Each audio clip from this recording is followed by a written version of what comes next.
Ciao a tutti! Negli scorsi tutorial ci siamo occupati dell'applicazione sul pannello posteriore della cucina e del rinnovo del top. Oggi andremo a rinnovare la parte laterale della cucina e i dettagli interni con la nostra pellicola adesiva. Parliamo dei bordi interni del mobile della cucina, questi qui, che si notano quando si aprono e chiudono ante o cassetti. Che pellicola usiamo oggi? Oggi usiamo la pellicola di Artesiv modello VD042 con effetto legno di perro naturale. Colorazione neutra, delicata, sta bene su tutto e sul colore che poi andremo a dare anche alle ante nuove. Andremo a rivestire appunto il laterale anche sul bordo frontale. Spesso ci chiedete come faccio a calcolare quanta pellicola adesiva mi serve. Nel mio caso ho una larghezza del laterale di circa 57 cm. Mi basterà ordinare la larghezza da 60 cm e ne avrei anche in abbondanza. Ma in questo caso, anziché tagliarla, dovrò utilizzarla tutta per fare il risvolto anche sul bordo frontale. Mentre per le parti dei bordi interni userò la pellicola con larghezza 30 cm che taglierò in piccole strisce da circa 5-6 cm ciascuna. La prima cosa da fare, come sempre, è preparare il nostro supporto, cioè la superficie che rinnoviamo. E per facilitare il mio lavoro tolgo le ante della cucina.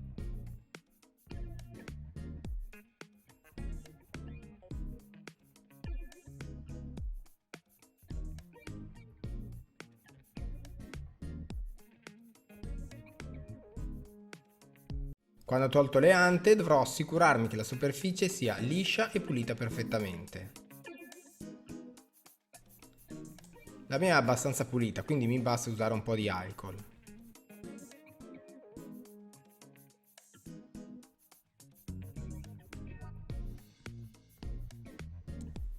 Se notate delle parti con i difetti da sistemare o come qui un po' di colore da rimuovere, procedete prima di applicare la pellicola.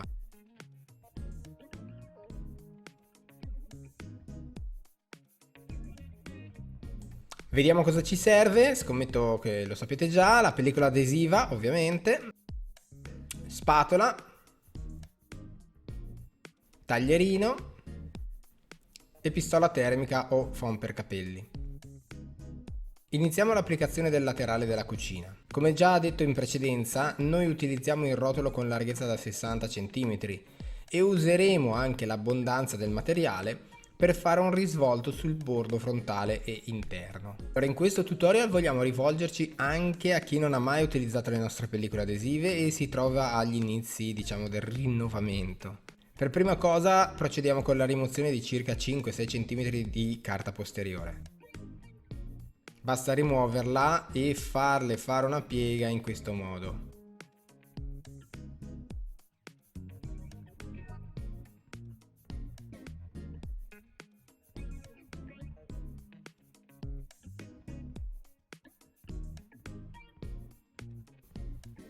Io prendo come riferimento il bordo contro la parete. Applico solo su questo punto rimanendo 1 centimetro sopra il bordo del fianco del mobile, quindi non vado proprio a filo. E mi accerto che la linea di applicazione non sia storta. Quando sono sicuro del posizionamento iniziale, premo leggermente su tutta la larghezza così da fissare la pellicola. Ora, una volta fatto questo, lo svolgimento del rotolo è fissato e non potrò modificarlo in corso d'opera. Avere un margine di abbondanza quindi mi consentirà anche di andare leggermente storto, garantendomi comunque la copertura di tutta la superficie. Tolgo altra carta posteriore dal retro e con la spatola inizio a premere dal centro verso il basso, con movimenti decisi ma regolari, per pochi centimetri. Questo movimento, se fatto con calma, mi consente di ridurre drasticamente la formazione di eventuali bolle d'aria. Come vedete qui non scaldo proprio nulla.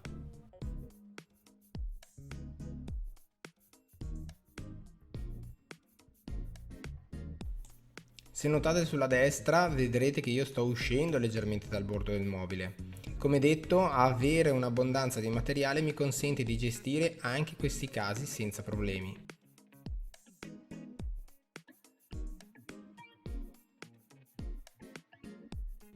Dovrò terminare l'applicazione e rifilarlo col taglierino.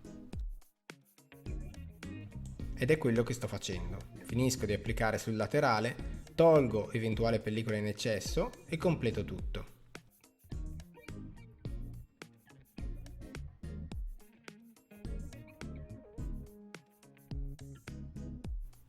Vedete che sono stato un po' storto? Prima rimuovo la pellicola in eccesso dal bordo superiore.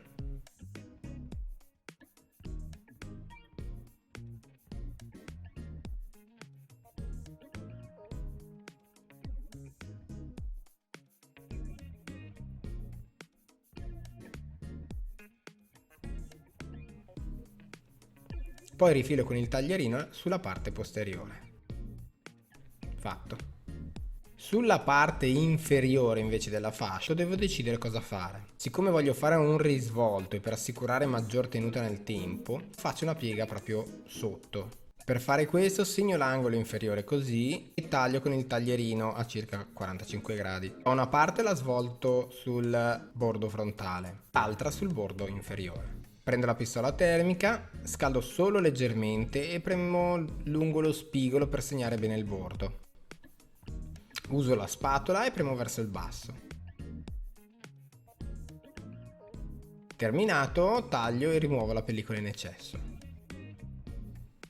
Ora passo al bordo frontale. Scaldo sempre leggermente con la pistola termica e premo sullo spigolo per segnare bene il bordo. Piego la pellicola e faccio aderire bene.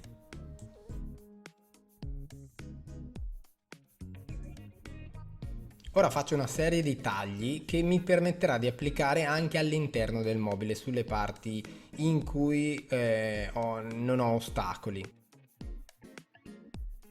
Proprio per garantirmi maggiore tenuta della pellicola, dal momento che in questo specifico caso questo è il bordo del laterale che abbiamo fatto prima.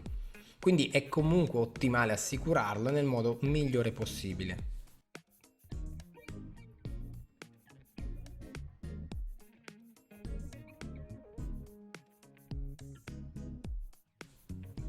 Mi tengo almeno un paio di centimetri interni prima di tagliare e rimuovere la pellicola in eccesso. In questo modo.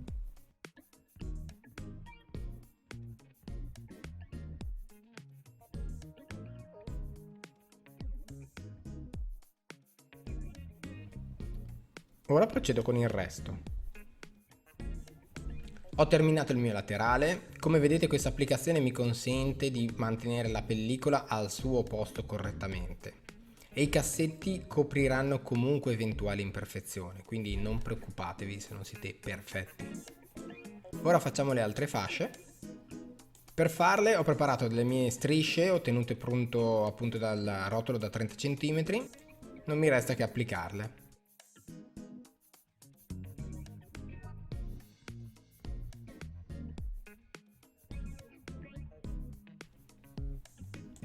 Allora, per questa prima striscia io rimango in centro, proprio per evitare di andare da un lato o da quell'altro. Questa voglio farla rifilando i bordi da entrambi i lati, visto che non ha subito alcuna tensionatura.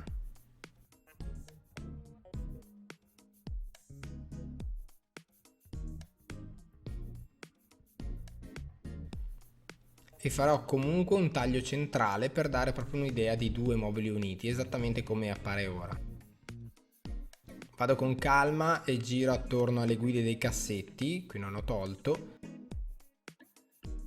Una parte alla volta concludo il taglio. Rifilo la parte inferiore. Procedo con l'altro lato. Ripeto la stessa cosa con le altre strisce.